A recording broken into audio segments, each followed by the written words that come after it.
You might think that with all the killing that humans have done over the millennia, we'd be pretty good at killing, yet even with new methods constantly being developed, we just can't seem to get it bloody right. In fact, history is full of examples of botched execution, so if you think you can stomach it, let's remember some of the worst.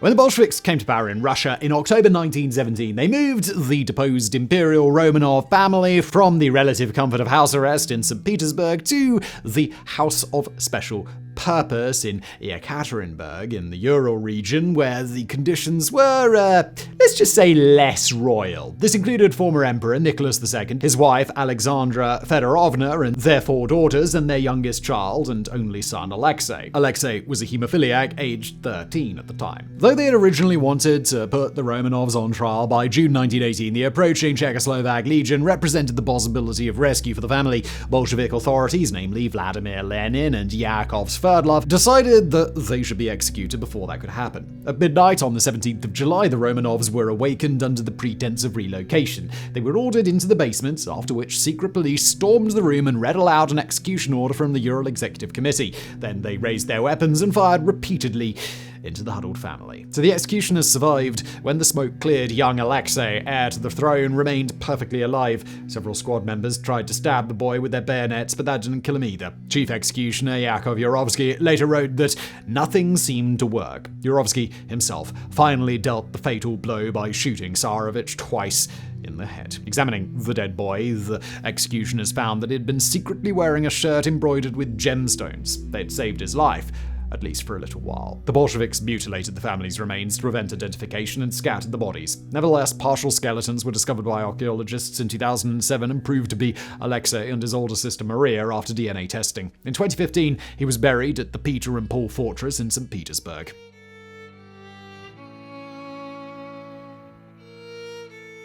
In 1926, 48-year-old Eva Dugan had grown weary of her life in Juneau, Alaska, where she'd moved during the Klondike Gold Rush and worked as a sex worker and a cabaret singer. She relocated to rural Pima County, Arizona, near Tucson, and found work as a housekeeper for a chicken rancher named Andrew Mathis. However, Dugan and Mathis didn't get off to a brilliant start. Mathis was a cranky old man and highly critical of Dugan's work, mainly her cooking. Just 2 months later, the rancher fired Dugan and told her to move out.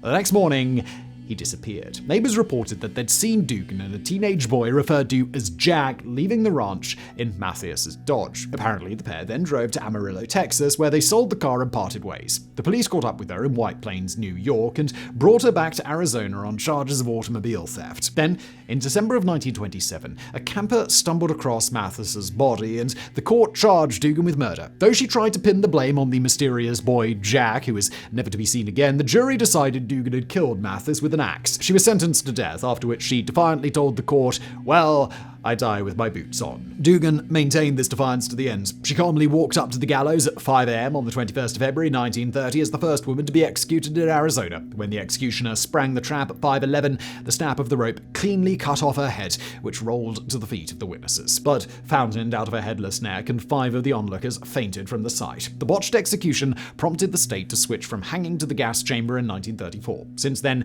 Dugan has remained the only woman executed by Arizona, though certainly an incorrigible one. Later research discovered that it wasn't just Mathis. She was married 5 times throughout her 51 years. All 5 of the men had disappeared.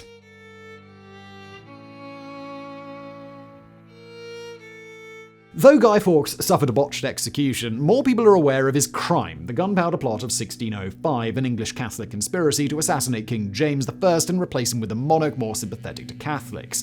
Born in 1570 in York, England, Fawkes joined the Spanish army at 21 as an officer to fight for Catholic Spain against the Dutch Republic. Attempts to gain international support for a Catholic rebellion in England put him in contact with other conspirators such as Christopher Wright and Robert Catesby. The plot began in hushed voices in May of 1604 at the Duck and Drake Inn in London. Their plan was to blow up the House of Lords with gunpowder on the 5th of November 1605, the state opening of Parliament. The explosion would kill the king, after which the conspirators would kidnap his 9-year-old daughter, Princess Elizabeth, and install her on the throne. In March, the men leased storage directly beneath the House of Lords and filled it with 36 barrels of gunpowder. They assigned Fawkes the task of lighting it. However, some members of the group, possibly one of their wives, began to have doubts about the plan due to the number of Catholics who would also be killed or injured by the blast. Although their identity has never been determined, someone wrote an anonymous letter to the Catholic Baron Monteagle, cryptically warning him of the plot. Monteagle showed the letter to the king. In the early hours of the 5th of November, a search of the cellars beneath the Parliament building found Fawkes dressed in his modern depiction, a cloak and hat with boots and spurs. They searched his pockets and found a watch and fuse. A closer look revealed the gunpowder hidden beneath piles of firewood. The search party brought Fawkes to King James, who interrogated him under torture in the Tower of London. However, Fawkes was so tough to crack that the king himself said he had a Roman resolution. He did not finally name all of his fellow conspirators until the 9th of November, allowing many to escape London and make a last stand at Holbeck House in Staffordshire, where several were killed. In the end,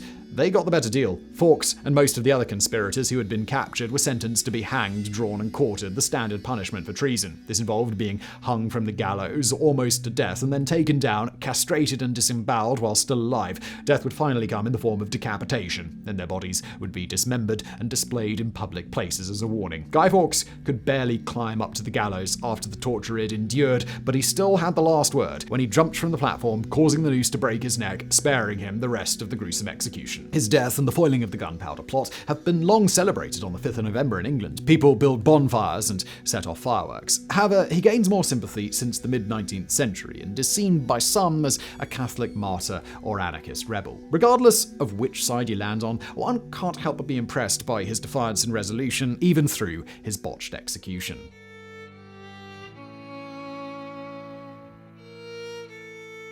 William Duell is a curious case because his execution was so botched that he survived it. One day, in the summer of 1740, 16-year-old William Duell was walking home in Acton, London, when he crossed paths with 17-year-old Sarah Griffin. She told him she was leaving the city to live with family in rural Worcestershire, and Duell offered her a place to stay in his barn. After she'd gone to sleep in some hay, Duell met his friends at a pub, where they conspired to rob and rape her. They carried out their plan, also beating and stabbing the girl in the process. Sarah initially survived the assault and made it to a doctor.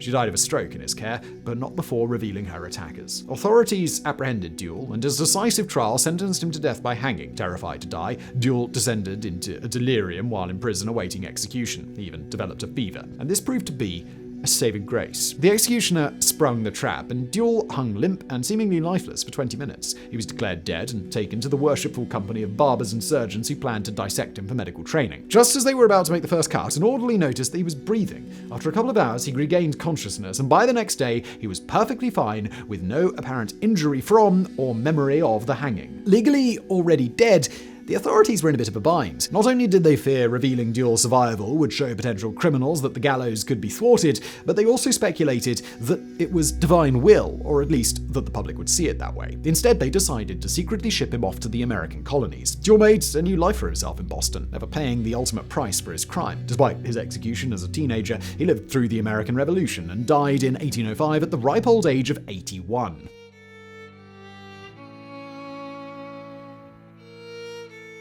In the 18th century, European monarchies did not play around with regicide, least of all the French. The brutal punishment of dismemberment, usually preceded by plenty of torture, dissuaded all but the most committed or crazy of would-be assassins. As a result, when Louis XV took the crown in 1715, it had been over a century since someone had tried to kill the king. It was not, however, enough to dissuade one Robert Francois Damiens. On the afternoon of the 5th of January 1757, he rushed Louis XV as he was walking to his carriage outside of the Palace of Versailles. He stabbed the king in the ribs, but because of his thick winter clothing, it only penetrated about a centimetre, hardly a lethal wound. Nevertheless, the king went into shock when he saw that he was bleeding and called for the priest and his wife, to whom he made a deathbed apology for cheating on her so much. As for Damiens, the king's guards quickly seized him, after which he was tortured to confess his accomplices. Damiens had worked for several members of the Paris Parliament who were critical of Louis XV and supported the Jansenist sect of the Catholic Church, but although Damiens did resent the king for what he saw as slights against the Jansenists, he apparently acted alone. Most historians think that he was probably just mentally ill. Insane or not, Damiens' punishment began on the 28th of March 1757. They crushed his legs with compression devices called boots and burned him with pincers, sulfur, molten wax and lead, and boiling oil. Then they led him to the executioner, who castrated him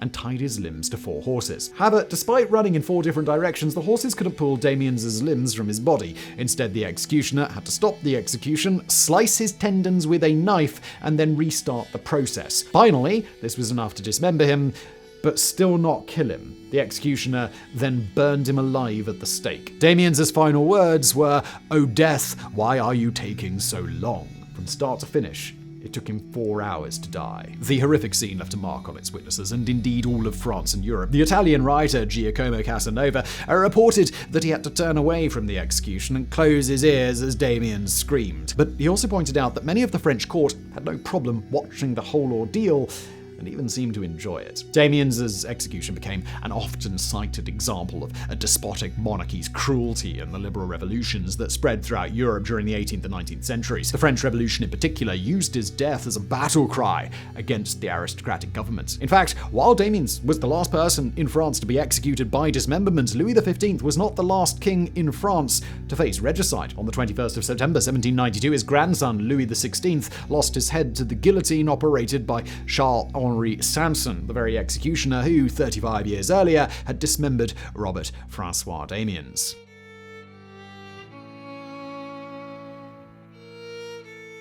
Thailand is famous for its strict legal system and harsh sentences. Yet in 1978, that wasn't enough to keep Gingor Lawson and her boyfriends and 4 other conspirators from kidnapping and murdering a 6-year-old boy. Having recently been fired as a nanny for a wealthy family in Bangkok, Lawson then needed money and decided that holding the family's son for ransom would solve her financial problems with the added bonus of revenge. After picking up the boy from school, the group took him to a hideout and demanded 200,000 baht in ransom, which is around $27,000 today. The family actually tried to pay the ransom, but they couldn't find the stated drop-off point. In retaliation, the group stabbed the boy and then buried him alive. Once caught, Law Songnam was quickly sentenced to death, along with 2 of her partners in crime. On the 13th of January 1979, just a day after her sentencing, the executioners led her, kicking and screaming, to a small room where she was blindfolded and tied to a cross. A screen was put between her and an executioner with a machine gun, and only a small grey square outlined her heart. Despite the woman's pleas, he fired 10 shots into her, after which the medical examiner declared her dead. They left her in the morgue so that they could start with the rest of the kidnappers. However, they then started hearing screams, and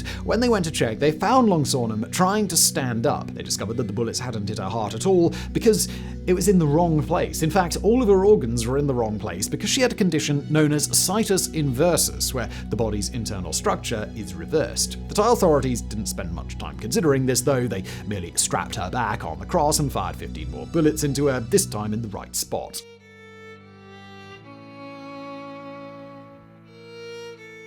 Fans of the rather popular Game of Thrones series may know that the fantasy epic was inspired by the very real Wars of the Roses that consumed England from 1455 to 1485. So, spoiler alert, all of those beheadings, well, they were pretty historically accurate. Although, the real ones were often even more horrific and definitely more botched. One such case was Margaret Paul, a well-respected and highly influential member of the House of Plantagenet and one of the wealthiest women in England, at least initially. In fact, when the Wars of the Roses ended with her cousin Henry VII on the throne, it seemed like she was in a pretty good spot. But then his son, Henry VIII, decided to execute her. Henry VIII had converted to Protestantism in order to annul his marriage to Catherine of Aragon and marry Anne Boleyn instead. But after he broke the Church of England away from the Catholic Church, Margaret's son Reginald, a cardinal, attempted to garner support abroad for various attempts to depose him. Because Reginald was in Rome and untouchable, his family received the blame. Margaret was arrested when the king's advisor, Thomas Cromwell, showed him a tunic supposedly belonging to Margaret, the boar symbol supporting the Catholic Church, though most historians agree Cromwell probably fabricated the garment himself. Henry VIII,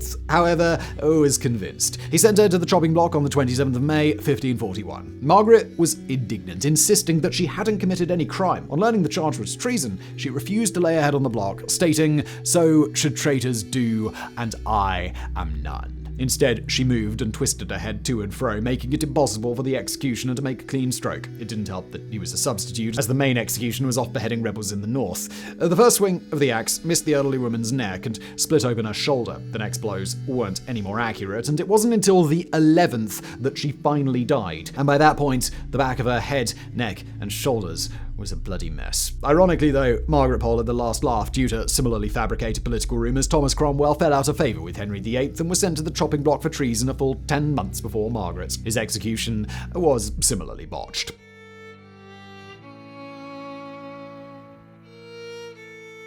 In 1803, Joseph Samuel was living in the penal colony of Sydney, Australia, where he'd been sent as punishment for robbery. Of course, his criminal ways followed him, and he and a gang of other men burgled the home of an elderly woman that August. In the process, they killed a police officer, Constable Joseph Lucker, though Samuel insisted through his execution that it was a fellow gang member who murdered the man, not him. Nevertheless, the elderly woman was only able to identify Samuel, so in the end, it was he who was sent to the gallows at Brickfield Hill. After proclaiming his innocence to the crowd, the hemp rope snapped and Samuel fell to the ground, spraining his ankle in the process, but otherwise he was very much alive. The executioner prepared another noose, but this time it slipped off his neck. At that point, the crowd began calling for his release. The executioner fastened the noose one more time, but it snapped again. The authorities stayed the execution and went to find the governor, who inspected the ropes but found no evidence of tampering or error. By now, the crowd was convinced that it was a case of divine intervention on the part of an innocent man, and the governor had to agree.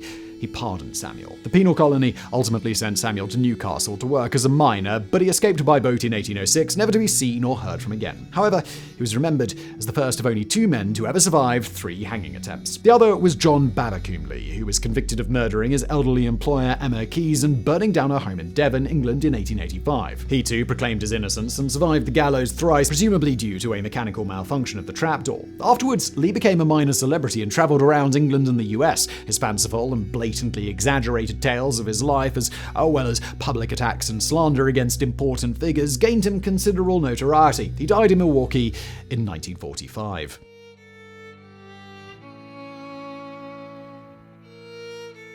And now we come to the case of Kenneth Eugene Smith, who in 1988 accepted $1,000 from Reverend Charles Sennett to kill his wife so that he could collect the insurance money. When Sennett killed himself shortly after the job was complete, officials looked into his dealings and found Smith. After numerous appeals, the state of Alabama finally set Smith to be executed by lethal injection on the 17th of November 2022. A federal court issued a stay due to a previous botched execution in Alabama by lethal injection, but the state appealed to the Supreme Court, forcing Smith to wait 4 hours strapped to the execution gurney. Finally, at 10:23 p.m., the Supreme Court lifted the stay and the execution proceeded. Various officials stabbed Smith around his body with needles, unable to find a suitable injection site. Then they lifted the gurney, so Smith was in an upside-down crucifixion position and attempted to sedate him, but this didn't help. After nearly 2 more hours, the state had to call off the execution because the death warrant had expired. Guards took a trembling Smith back to his cell. In response, Governor Kay Ivey suspended executions in Alabama while an investigation into the many botched lethal injections was completed. The state now wants to execute Smith via nitrogen hypoxia, a method whereby the condemned is forced to breathe air consisting of 100% nitrogen, eventually killing them due to lack of oxygen. If Alabama indeed uses this method on Smith, it will be the first such execution in the country.